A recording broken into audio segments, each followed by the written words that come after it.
who have been party to many of those sacrifices will do the same. So with that, we'll take questions. Lita. One quick follow-up from yesterday and then a second question. Are you able today to provide any clarity on the missiles that were fired by North Korea? Yesterday you weren't able to give us much more. I'm wondering if you can do any better today. I'm afraid I can't do better. We're still classifying them as ballistic missiles, multiple launches, but we're still working our way through the information on that, and I just don't have any more detail.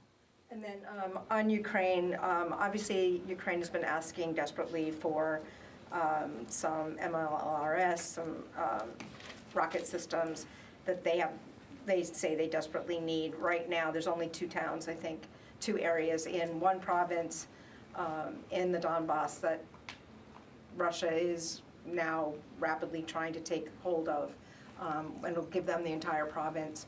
Is it starting to get to the point where it's going to be too late to get Ukraine some of the systems they need?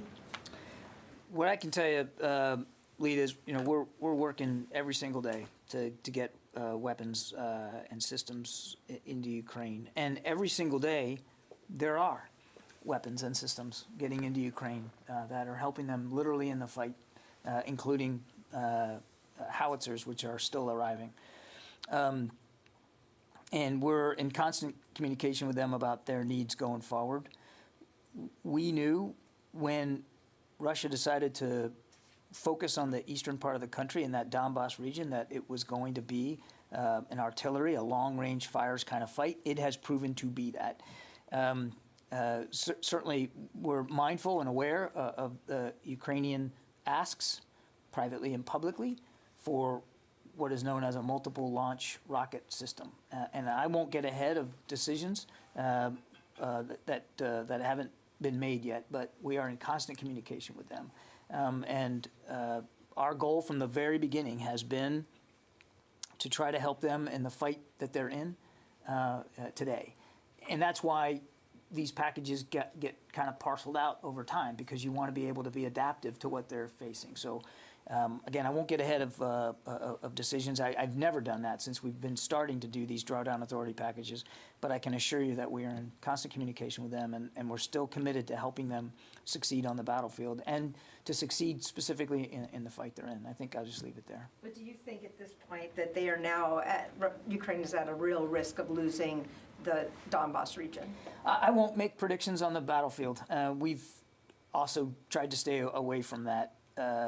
It is in many ways a very close and intimate fight. I think I've described it as a knife fight, and that's not an inaccurate way of putting it.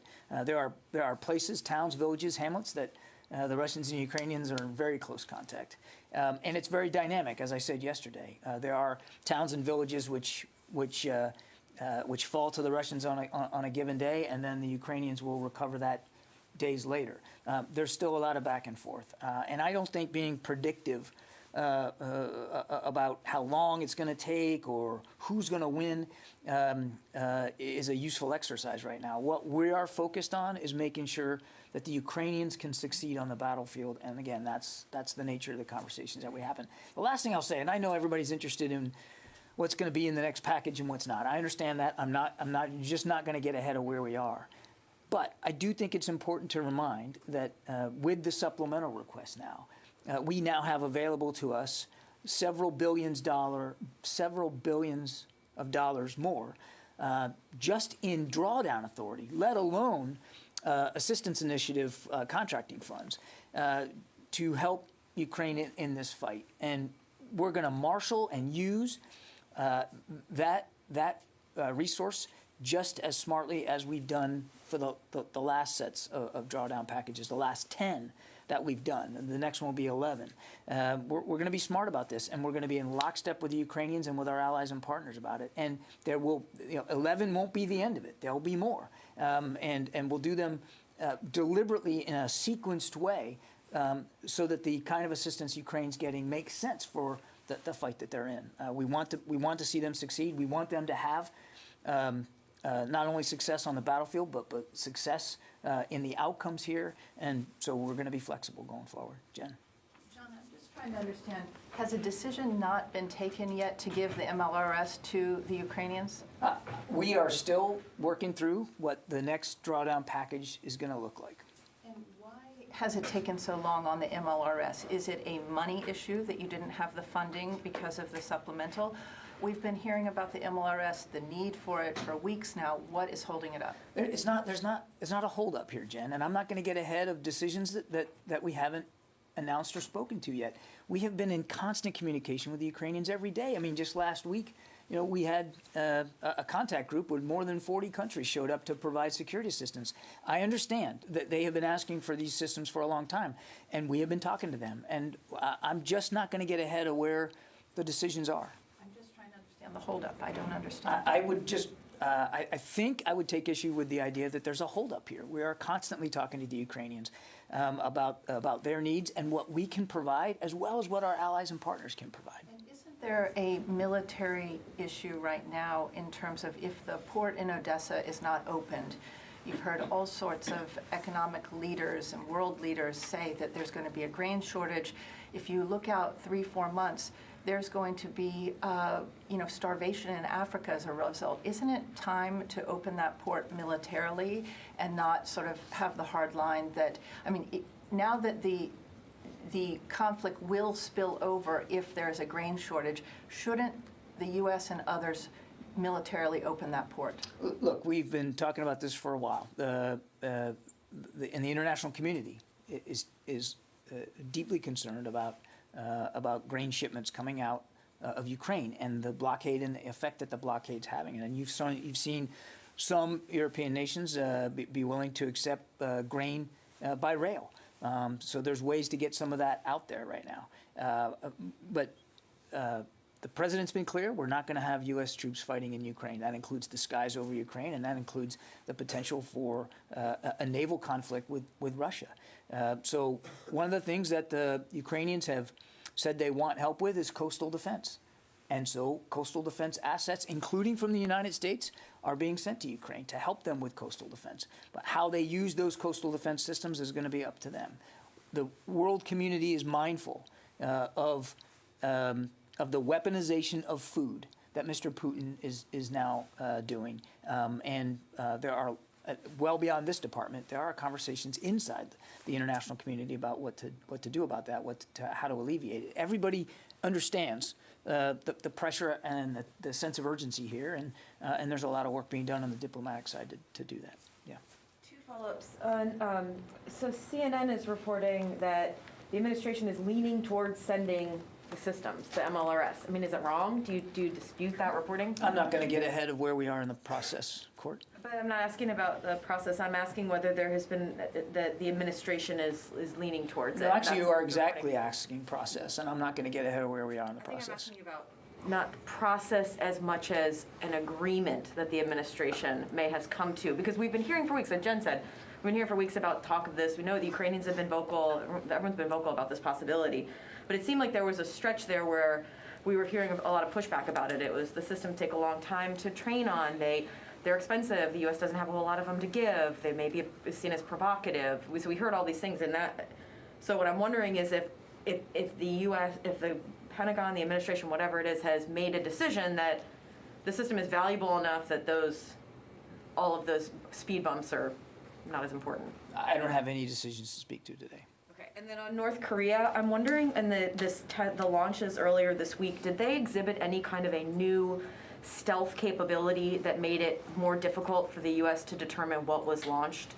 Again, I'm not going to get into the intelligence and the analysis that's being done on these multiple launches. We are continuing to look at that, continuing to consult with our allies and partners in the region, but I'm just not going to get ahead of where we are. Because it's been more than 3 days now, if my math is right, which it may be wrong, but it's been several days now since this, and normally, we all know that the capabilities that the U.S. has to look at a launch anywhere in the world, and within a certain stretch of time know exactly what it was, and so we are well past that. So I understand not wanting to talk about intelligence, but it's not unreasonable to ask what was launched. And so that, ask again, like, is there a belief that they launched an ICBM or more than one, and were there any new capabilities? If it's some new stealth capability, that would be interesting, and that's why you guys can't tell us what it is, or you couldn't see it.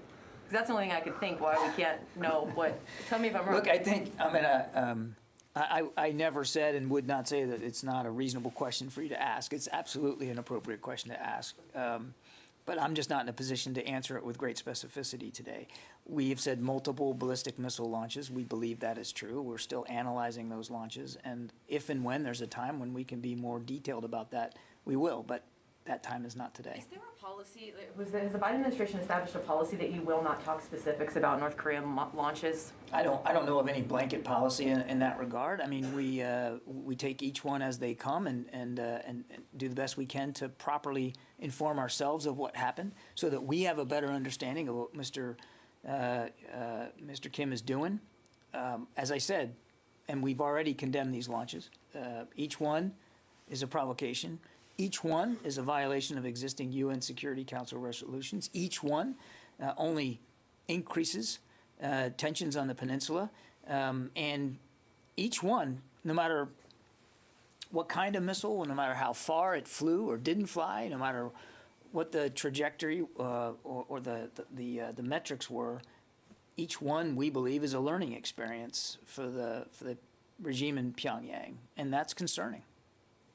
Yeah, Barb. I want to go back to Lita's very first question to you. She asked you, is it too late to send these weapons to Ukraine? And you did not take the opportunity to say, no, it's not too late. You didn't take the opportunity to say Ukraine is going to win. So I want to ask you that. Why? I haven't heard a note of optimism, of unqualified optimism about Ukraine's being able to succeed in some time. So you have the situation in the Black Sea, you have the situation with the ports, you have hundreds of thousands of people possibly taken to Russia, depopulation of the East, Russia making progress in the East. What is your assessment of what it needs to get Putin to reverse? Do you think there's even the remotest possibility, or is this now bogged down, slugfest quagmire? There's a lot there, Barb. Thank you. I appreciate that. No. I can start by saying no one has ever accused me successfully of being an unqualified optimist. But it is a serious question, and it's a fair question. We have been, I think, careful from this podium not to read out battlefield dynamics, not to speak specifically to what's going on the field. We're not there. We're not on the field with the Ukrainians. You had a long question. Give me a chance here.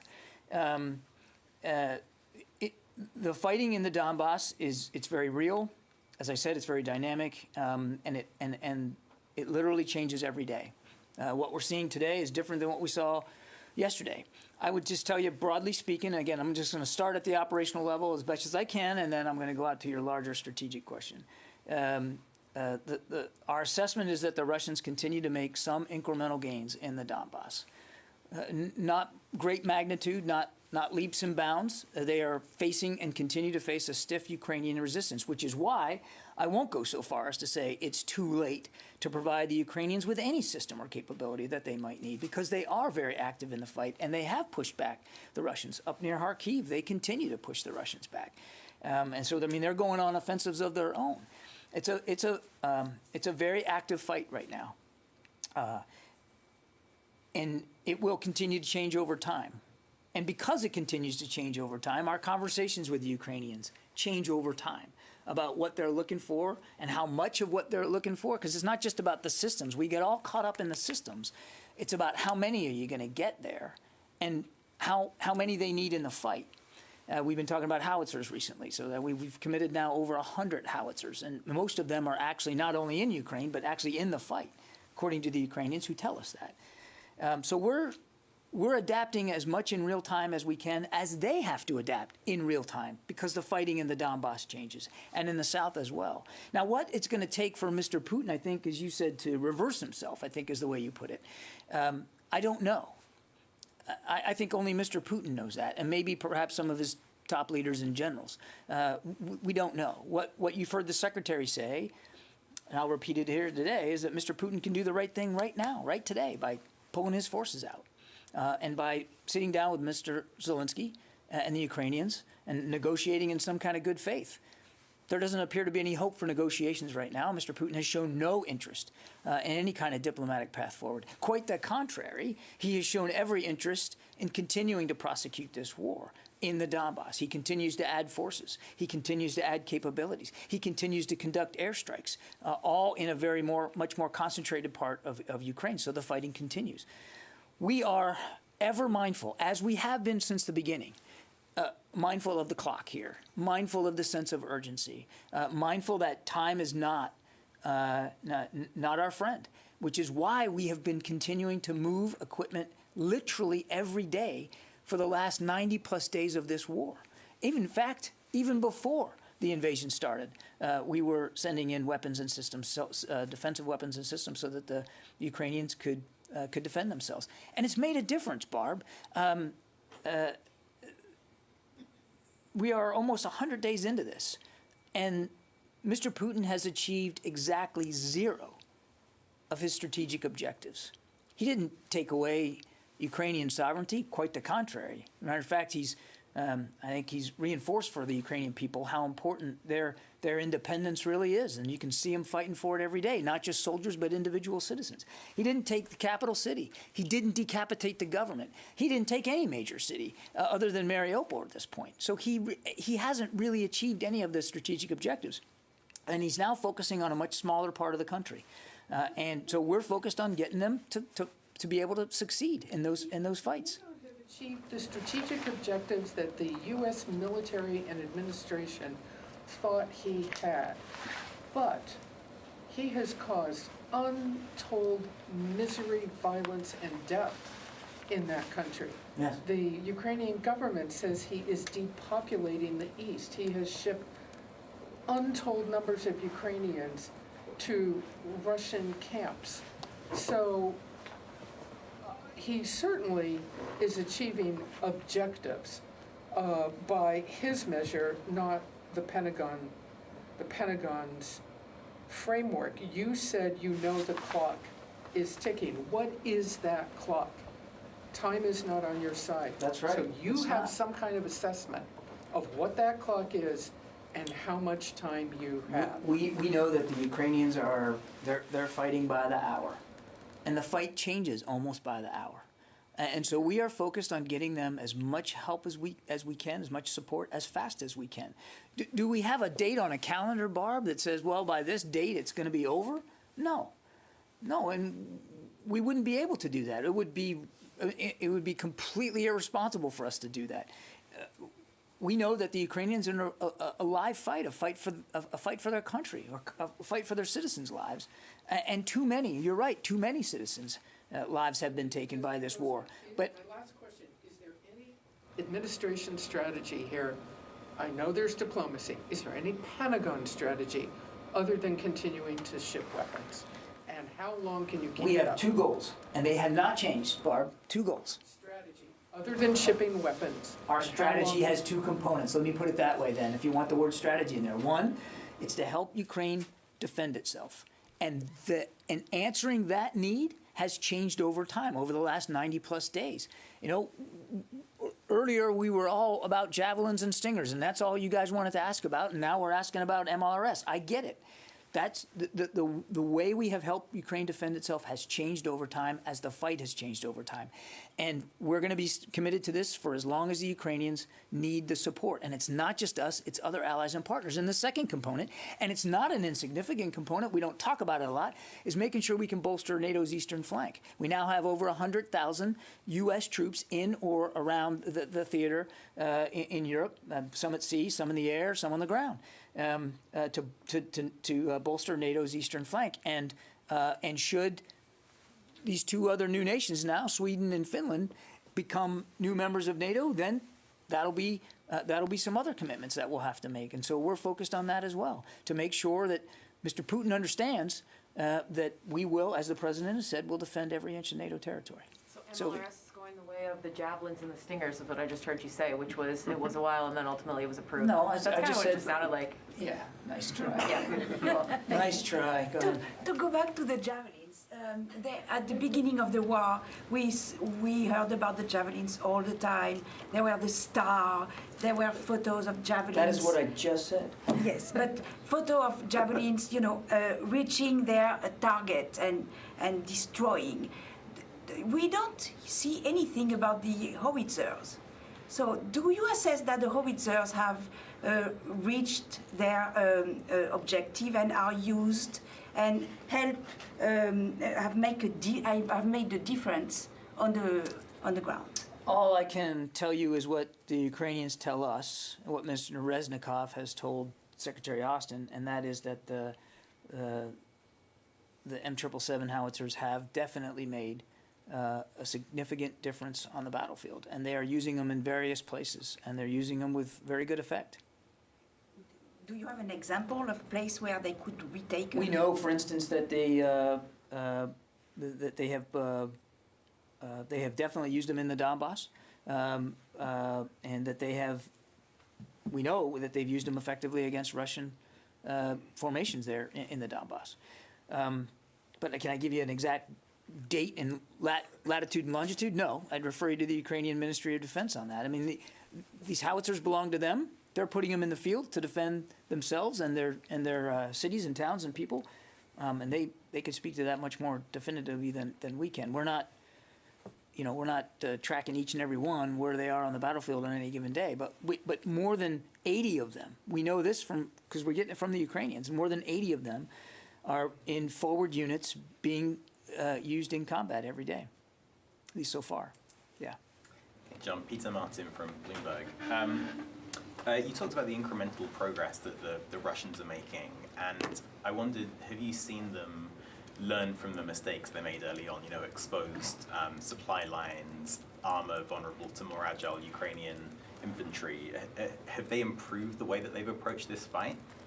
We have seen them try to remedy some of the challenges. So, for instance, a good example is logistics and sustainment. I mean, they went so fast on Kyiv in the early days that they outstripped their ability to fuel themselves, feed themselves, resupply themselves. And of course, we remember that vaunted convoy we talked about, and the Ukrainians were able to stop that resupply convoy from ever reaching frontline troops, and it had a significant operational effect on the Russians around Kyiv. In the Donbas, it's a different terrain. It's flatter, it's more open, it's a lot of farmland, small villages and towns. And because it's in the extreme east of the country, it's closer to Russia and closer to their organic supply lines and capabilities. And so they are certainly, you can see them being mindful and wary of getting too far out ahead of their supplies. Part of that's easier for them to do because of the geography and how close they are to Russia and the terrain. But we see a deliberate effort for them to, and you can see it. Part of the reason that they're only making incremental gains, obviously it's due to the Ukrainians, but it's also due to their wariness of getting too far afield of their ability to supply themselves.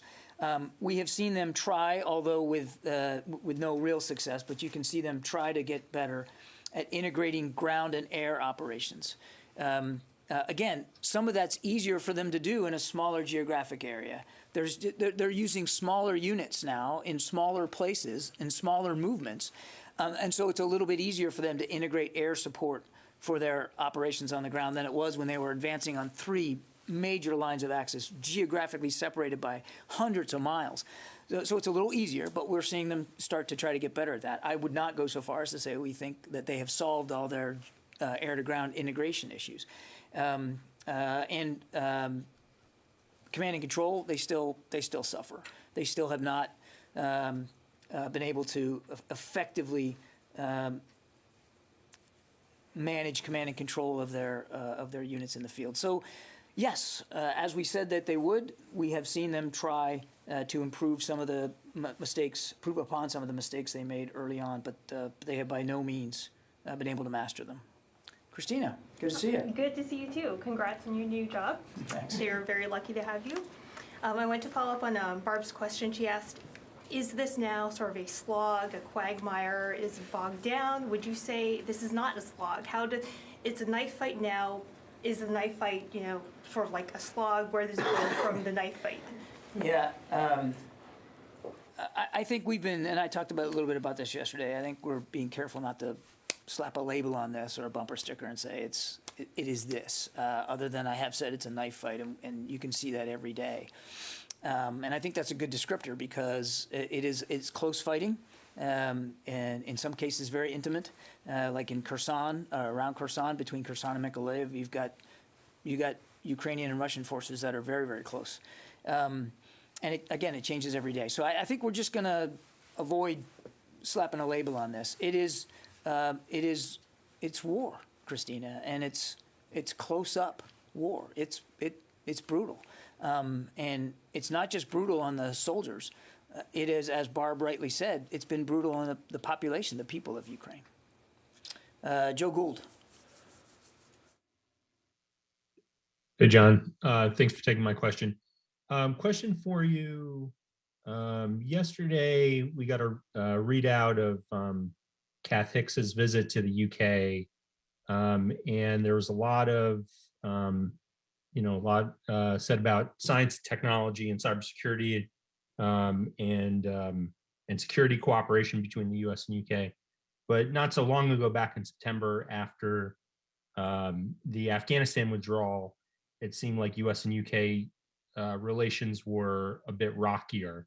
Would you say that the security situation right now in Europe has galvanized that relationship, or injected new energy into that relationship?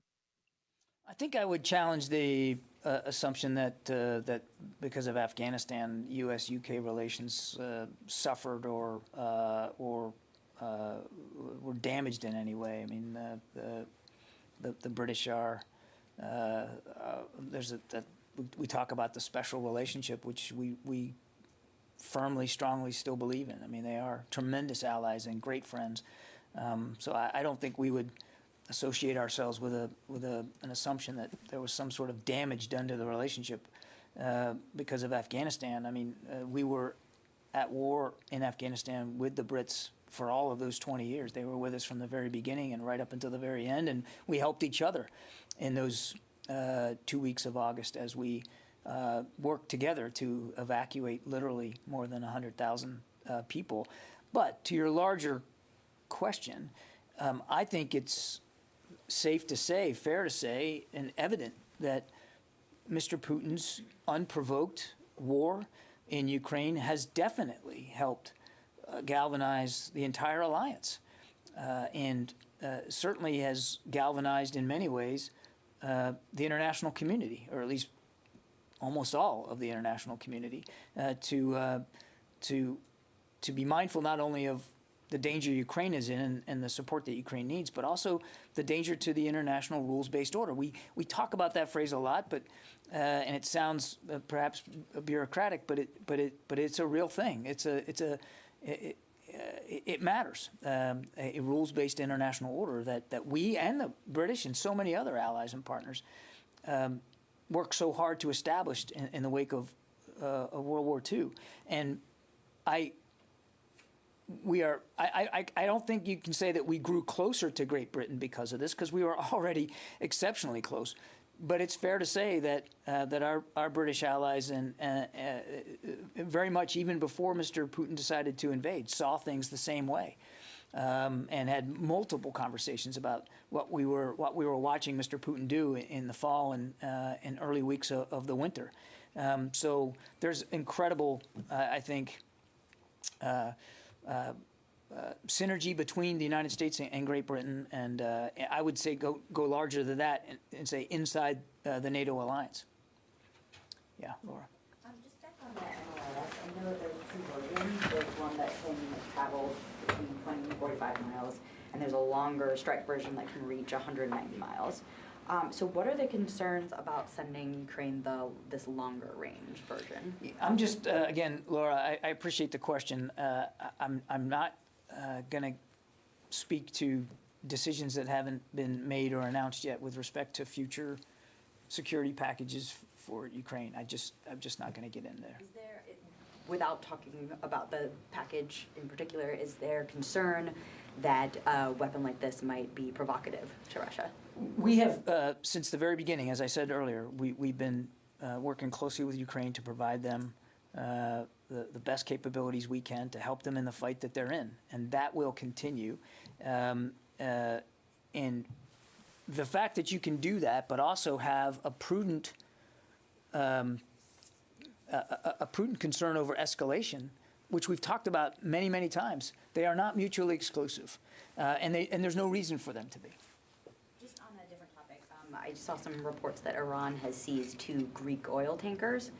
Do you have anything to I'm provide afraid us I on don't. that? Okay. I can take the question, and if there's something that we can offer after the briefing, we can do that. Louis?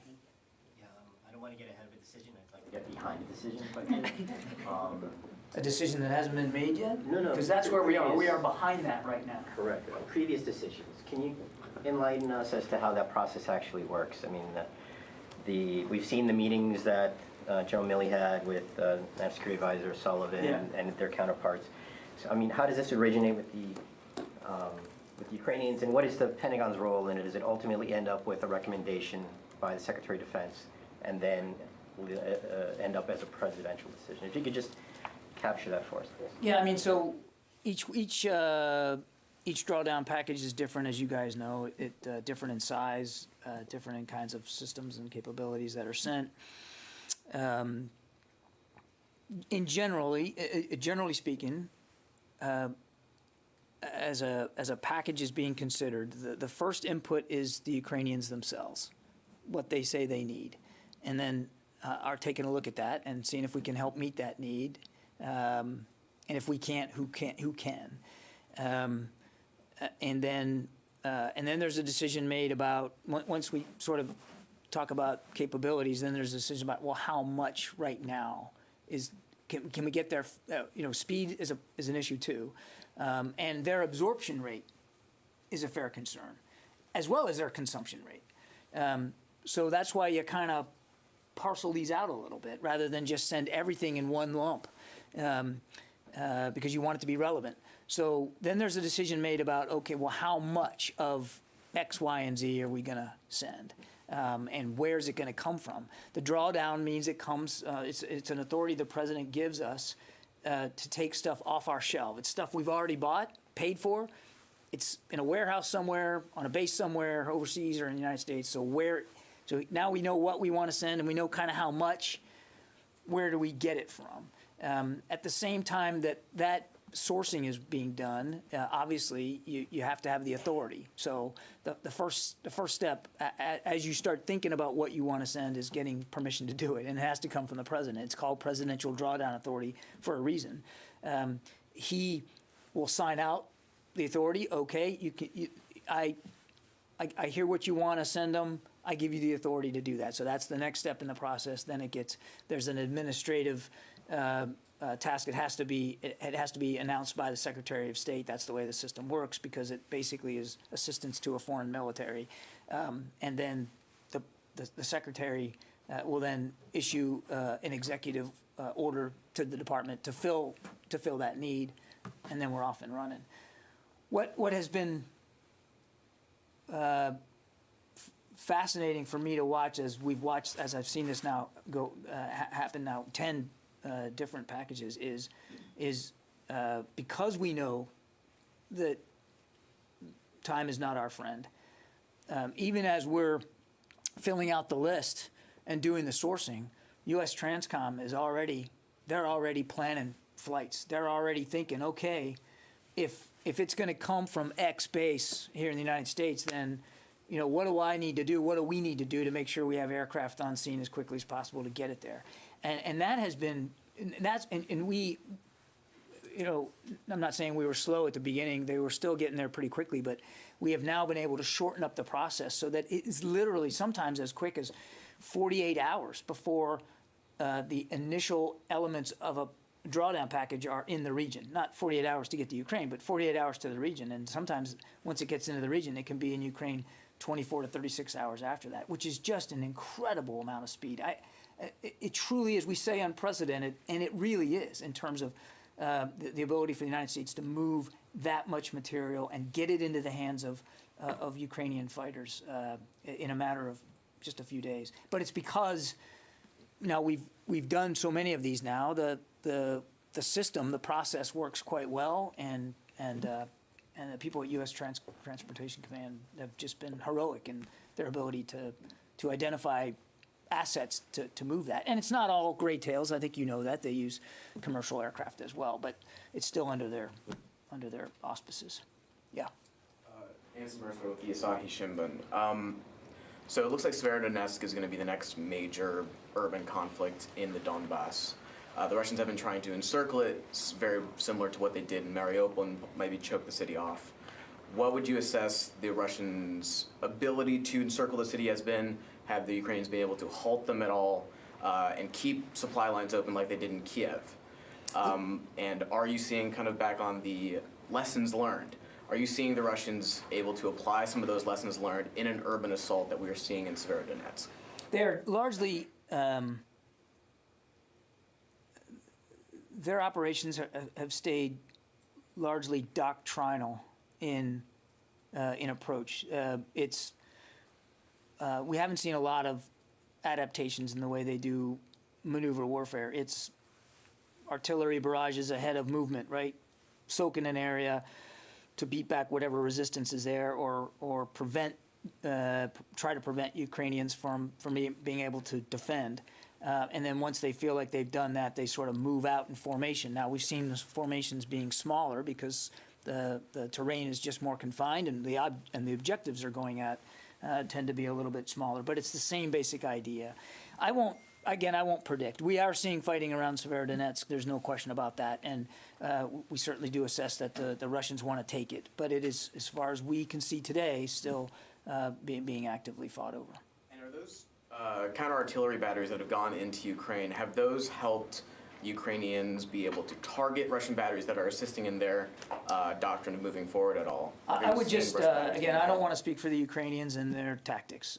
We know from talking to them that the howitzers we're providing have been very effective, and they've said so, and that they have made good use of the counter-artillery radars that we have provided and continue to provide. I've only got time for a couple more, and then I'm going to have to go. Yeah, Phil. Yesterday, you had said that there was the defense attaché in Ukraine, and there would be no U.S. troops fighting inside Ukraine. And I'm just wondering, are you prepared to broaden that out and say that there's no U.S. military mission currently inside Ukraine of any kind beyond the defense attaché there? What I can tell you is there's a defense attaché at the embassy, and that there is no change to the president's direction that there will be no U.S. forces fighting in Ukraine. And we are in active discussions with the State Department about whether or not it makes sense to have a U.S. military contingent to support their security elements at the embassy, but there's been no decisions about that. So you're leaving open the possibility of a training mission or... There's no training mission inside Ukraine right now, and there's been no decisions made about returning trainers to Ukraine.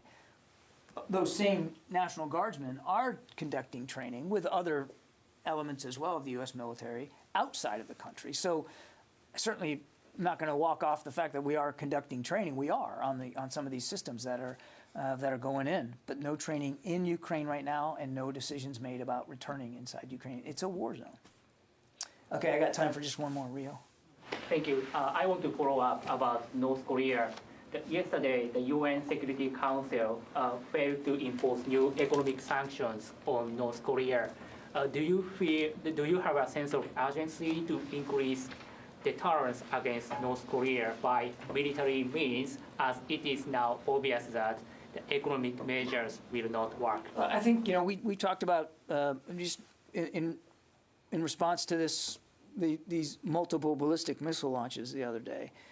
We conducted a couple of exercises with both our South Korean and our Japanese counterparts. A couple of weeks ago, we talked about increasing ISR in the region as well. So we're able to, and we'll continue to look for opportunities for an appropriate response from a military perspective, if it makes sense, as they continue to, again, conduct these launches and continue to provoke insecurity and instability on the peninsula. I would remind that those two exercises that we conducted with Japan and South Korea in the wake of the most recent launch was that they were in response to the missile launches. In other words, they were put together and executed very quickly.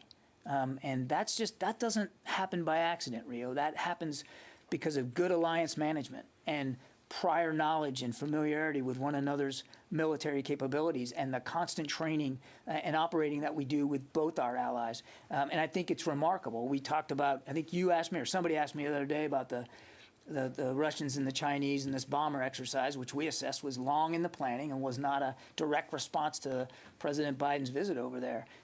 By contrast, we were able to act quickly in response to multiple launches by the North just a couple of days ago to put on the table and get in execution a couple of exercises. Again, that's the sign of a healthy, strong, vibrant alliance, and that's the proof in the value of having the network of alliances and partnerships that we continue to try to grow and improve in the Indo-Pacific region.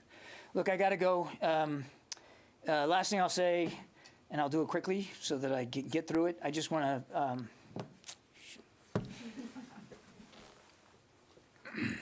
I just want to thank everybody for what you do. It's important. You don't have to look any further than what's going on in Ukraine and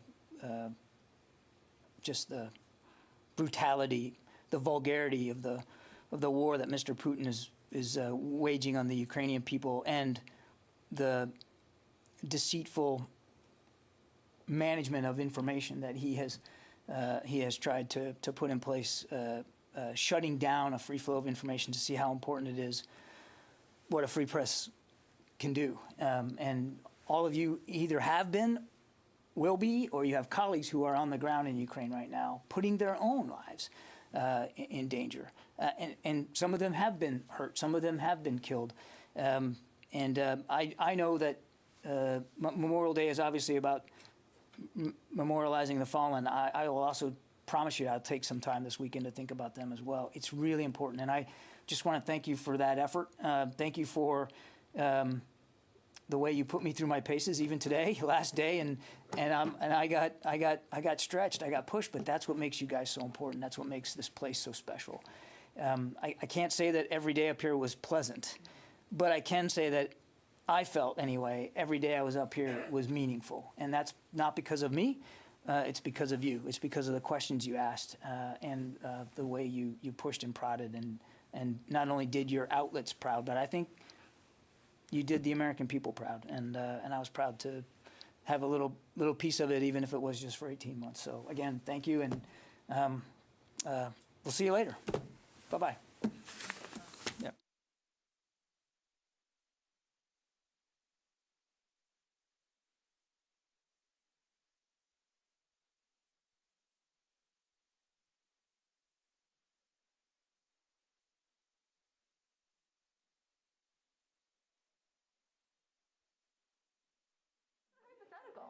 Are they currently?